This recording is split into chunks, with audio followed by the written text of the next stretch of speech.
Hello mga ka-food trip. Ayan, punta tayo dito sa Kalumpit. Mag-food trip tayo dito tayo sa May Lares. Ayan. Marami nga palang kainan dito. Sari-sari. Ayan, dito tayo kakain sa Quick Clean. Joke lang. Dito tayo sa Mr. Pobiet. Vietnamese noodles yan.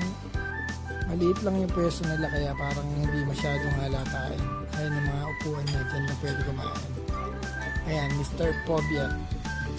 Ayan pala yung menu nila. Ang order namin yung Pobo. Vietnamese noodles yan. Beef noodles. Ayan. Dalawa yung order lang namin. Good for sharing na yan. Gamit pala nilang noodles dito. Rice noodles. Ayan. Ayan. Napakasarap niyan. Napakainit pa. Ayan, order rin pala kami ng Chagyo. Vietnamese spring roll yan. Parang Shanghai, pero yung masarap. Ayan o, unang higot, the best. Ayan, pati nga pala yung anak ko yan o, sarap na sarap. Medyo minty nga pala lasa ng noodles. Ayan, tikman natin siya. Naku, init. Ayan. Pero pakasarap niyan.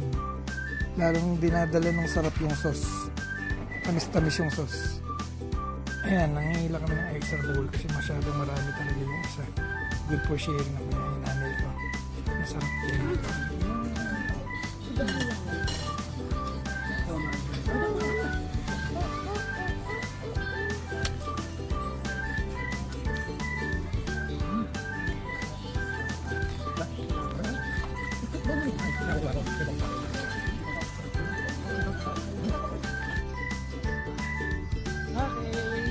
Tara! Uwi na kami. Busog na higang. Salamat sa panonood.